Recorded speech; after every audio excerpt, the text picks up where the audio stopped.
Tabe, jumpa lagi dengan saya di Negara Bijaksana, channel yang membahas sebuah persoalan populer di Indonesia secara bijaksana dan dijamin dengan pemikiran terbaru.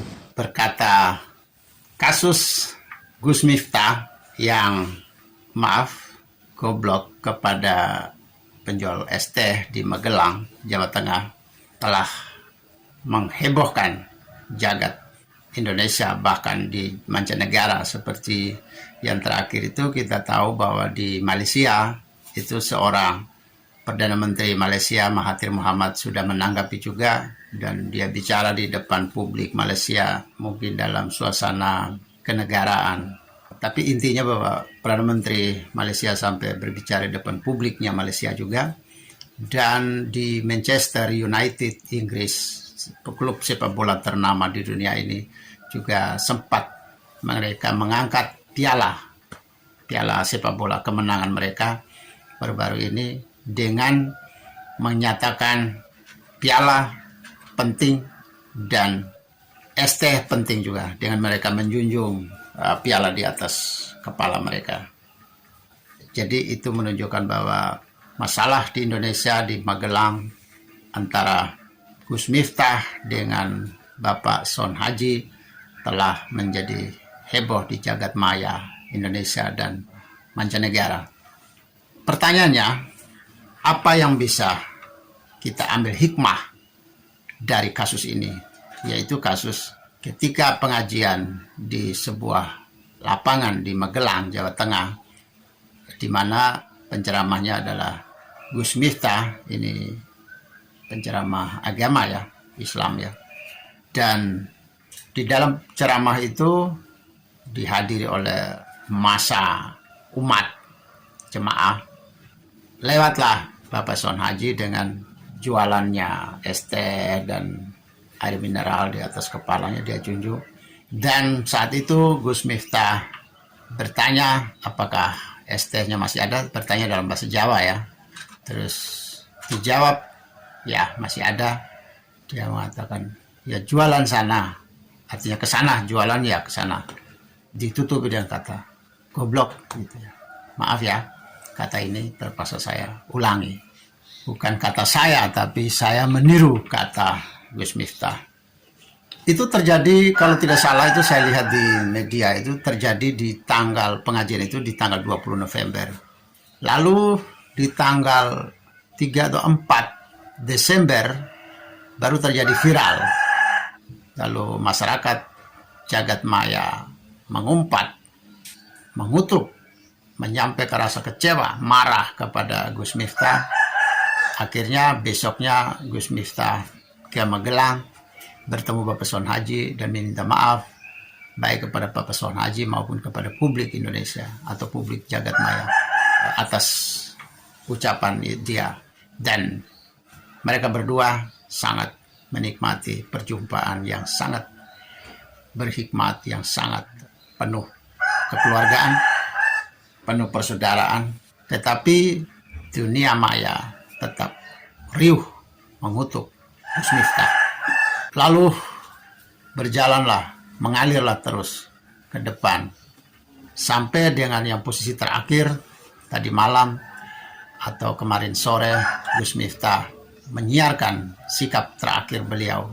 Beliau mundur dari jabatan sebagai utusan khusus untuk perdamaian antara agama, antara umat beragama di Indonesia. Utusan khusus Presiden Prabowo ya. Kita lihat mengalir kasus ini. Akhirnya kita mendapatkan beberapa hikmah dari kasus ini.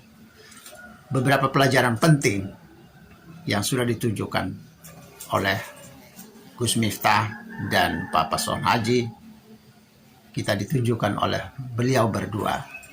Apa hikmah yang harus kita petik dari kasus ini? Pertama, kalau kita lihat dari beberapa video Gus Miftah, kan banyak netizen yang mengunggah selain video tentang umpatan kata-kata Gus Miftah kepada Bapak Son Haji di Magelang. Ada beberapa lagi video-video lain, berita-berita lain dari Gus Miftah yang viral juga di media massa dan terus viral ya. Ya, antara lain kelihatannya ada paling tidak ada 3 video atau ada 3 kejadian yang sedang diunggah oleh netizen. Pertama, kasus yang sama, bagaimana perlakuan Gus Miftah kepada para penjual pedagang asongan di pengajian-pengajian dia yang lainnya. Kalau tidak salah ada yang terjadi di Demak ya, itu bagaimana Gus Miftah memperlakukan para penjual pedagang asong. Ternyata ketika pedagang asong lewat di forum yang sama seperti ketika di Magelang itu, Gus Miftah sedang berceramah. Ternyata pada saat itu Gus Miftah memanggil semua pedagang asong untuk maju ke depannya beliau, di depan jemaah semua, dan akhirnya beliau memborong seluruh jualan dagangan dan disuruh bagi-bagikan ke jemaah.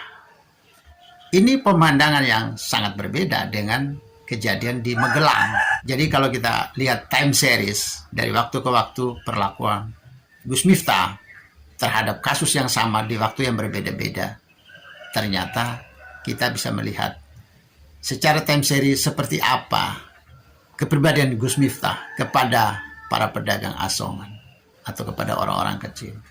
Selain itu juga di suatu pemandangan yang berbeda juga, beliau menyalami. Setelah menyalami, beliau mengatakan suruh orang mencarikan pasir seperti ritual memandikan diri untuk menyucikan, sehingga kesannya bahwa beliau mau mengatakan bahwa seolah-olah orang yang sedang dia salami ini membawa sial, sesuatu yang tidak baik gitu dalam hidup. Nah, tapi dari berbagai penyampaian orang, dan kalau kita lihat ceramah-ceramah Gus Miftah dan penampilan Gus Miftah, memang dia orang penuh guyon. Dia seorang yang humoris gitulah. Meskipun bobot final humornya dan tingkat etika dalam berhumor itu juga masih dalam perdebatan, tidak semua menyenangkan orang ya. Itu wajar.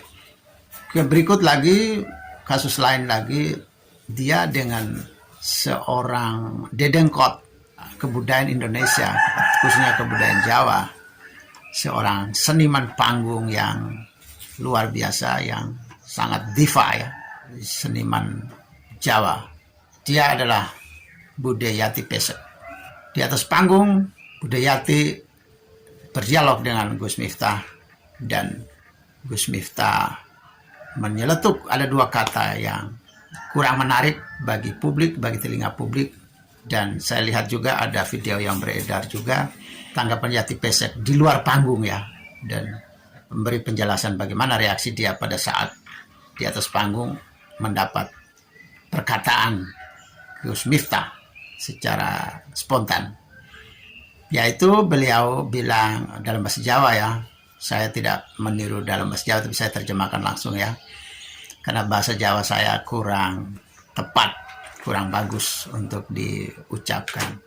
Yaitu terjemahannya, beliau mengatakan, untung ya Bude Yati Pesek. Bude itu artinya kakak ya, kakak perempuan ya. Bude Yati Pesek ini jelek, tidak cantik. Terus sindennya bertanya, mengapa kok beruntung kalau jelek? Ya, karena kalau dia cantik, dia akan menjadi, maaf ya, sangat minta maaf ya kepada publik, saya mengatakan, mengulang kata-katanya Gus Miftah bahwa kalau cantik, dia jadi lonte. Lalu berurutan dalam momen itu, Bude Yati Pesek mengatakan bahwa sebenarnya sih Gus Miftah ini zaman dulu.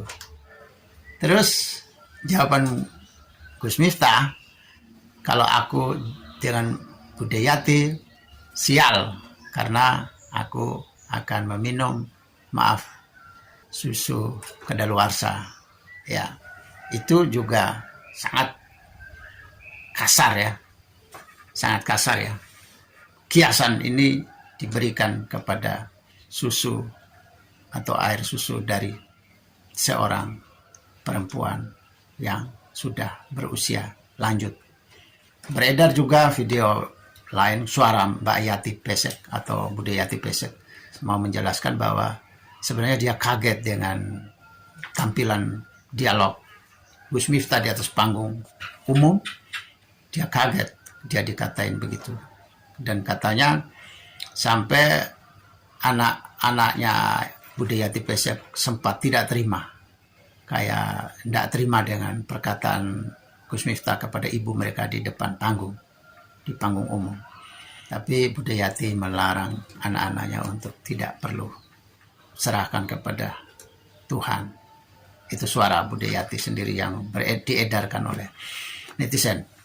Akhirnya kasus ini mengalir terus, berbagai ungkapan masa lalunya Gus Miftah. Kalau kita lihat dari waktu ke waktu, ternyata sebenarnya Gus Miftah ini seorang yang baik hati. Dia seorang baik hati. Hatinya baik, yang jelek cuma mulutnya. Dalam hidup ini, antara mulut dan hati itu satu kontrol yang begitu penting juga bagi masyarakat, manusia umumnya ya. Orang berharap supaya orang itu harus ada yang berhati jelek, mulut jelek. Ada yang berhati baik, mulut jelek. Ada yang berhati jelek, mulut baik. Dan ada lagi yang levelnya sudah tinggi ya. Itu yang berhati baik, berkata baik. Itu idealnya. Gus Miftah ini berada di middle, berada di tengahnya. Tidak jelek, tapi juga belum baik sekali. Dia berada di tengah. Hatinya baik, tapi berkatanya tidak baik.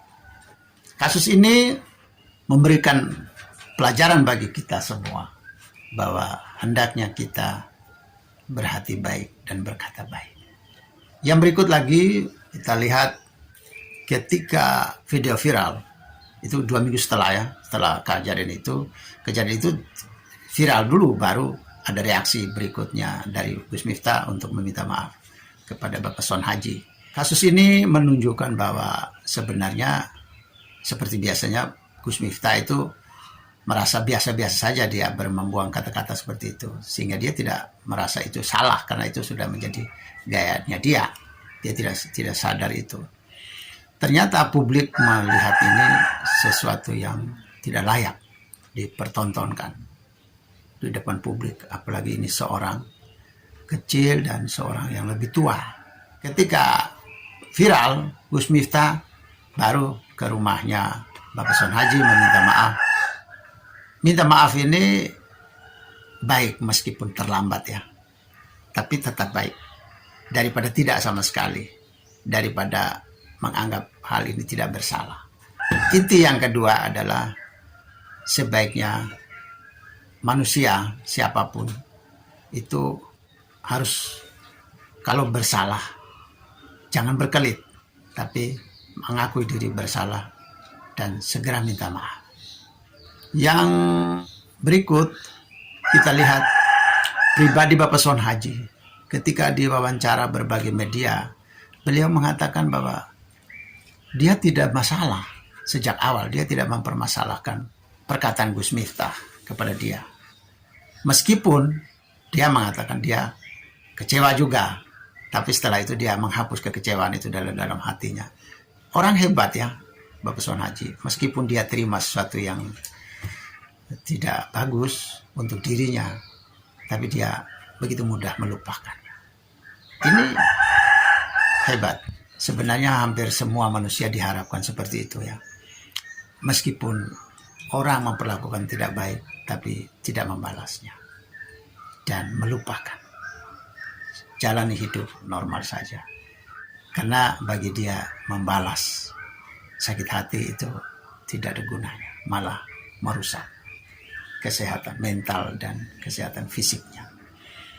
Ini hikmah dari Bapak Son Haji. Hikmah yang berikut dari Bapak Son Haji adalah dia mudah memaafkan Gus Miftah. Begitu Gus Miftah dan rombongannya turun dari mobil dari jauh, itu Bapak Son Haji sudah dengan berlarian, dengan penuh persaudaraan, dengan penuh kebaikan, dengan penuh kesederhanaannya. Wajahnya sumringah, senang didatangi oleh seorang kiai besar ya, kiai populer. orang-orang tertentu mengatakan Abah kepada Gus Miftah. Dia senang sekali, terharu. Kita lihat Gus Miftah belum juga ngomong, minta maaf. Kelihatan beliau sudah mengampuni sebelum Gus Miftah ngomong. Sebelum Gus Miftah minta maaf, dia sudah mengampuni duluan. Kalau dia tidak mengampuni duluan kan pasti dia misalnya menutup pintu, tidak mau terima, atau mau terima tetapi wajahnya marah duluan, kecewa duluan. Setelah bicara baru dia bisa memaafkan dengan wajah yang marah ya. Tapi ini tidak, ketawa, senang, terbungkuk-bungkuk menyambut kedatangan Gus Miftah, berpelukan. Itu luar biasa ya dari Pak Son Haji ini. Dia mudah memaafkan orang lain. Sebelum orang minta maaf duluan, dia sudah memaafkan. Itu luar biasa itu karakter Bapak Son Haji. Yang berikut kita lihat dari Gus Miftah.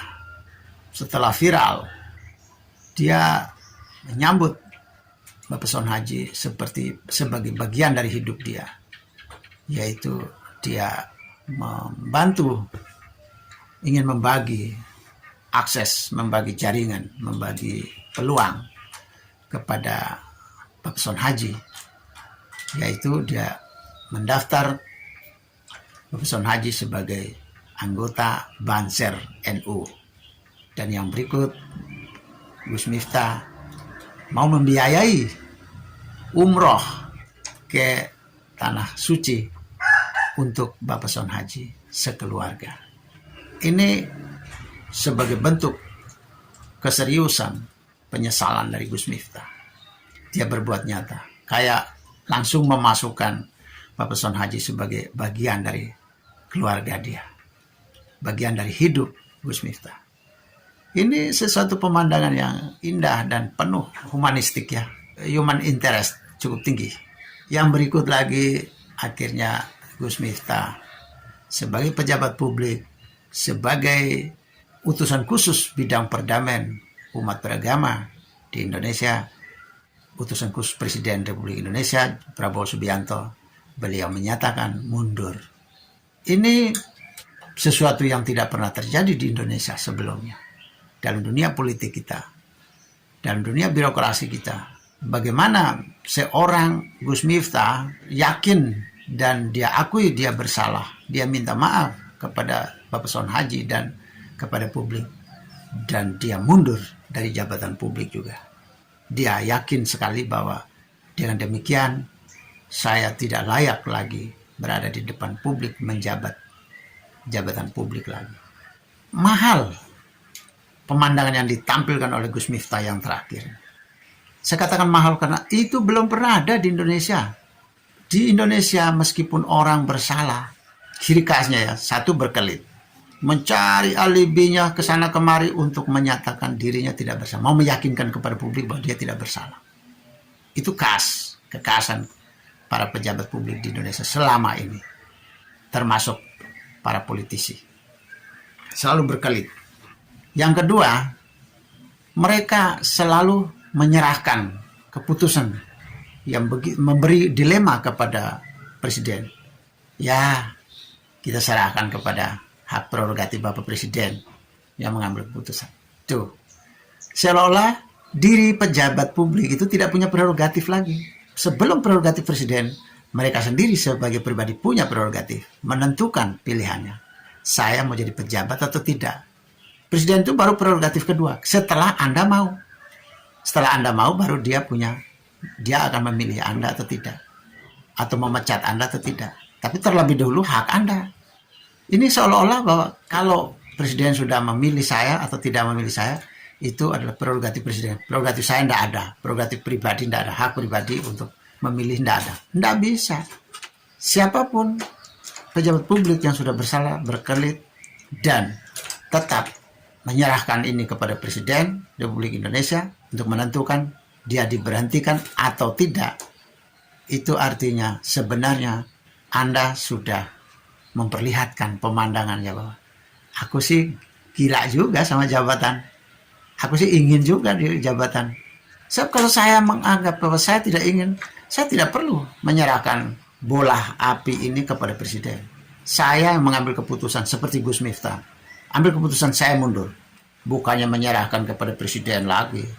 Itu kan menyerahkan presiden sepertinya, saya kan masih ingin, saya kan masih gila jabatan. Jadi itu ya, kalau di negara bijaksana, hikmah yang luar biasa dari kasus ini. Dan hikmah yang berikutnya adalah, kita lihat kasus ini di tengah acara, itu kan banyak pedagang asong yang lewat di tengah acara-acara seperti itu. Maka bisa saja Gus Miftah itu berbaik hati kepada pedagang asong, tapi bisa juga menunjukkan bahwa Gus Miftah sebenarnya tidak nyaman apabila di tengah suasana hikmat keagamaan, di tengah ceramahnya, terus ada orang yang lewat-lewat jualan, misalnya ya keperluan apapun lah, kecuali panitia yang sedang bertugas. Itu kemungkinannya siapa tahu lah, Gus Miftah terasa kurang nyaman, sehingga dia pikir ya biarlah segera nyaman, dia borong supaya orang kehabisan dagangannya, terus dia tidak lewat-lewat lagi di depan umum. Bisa saja begitu.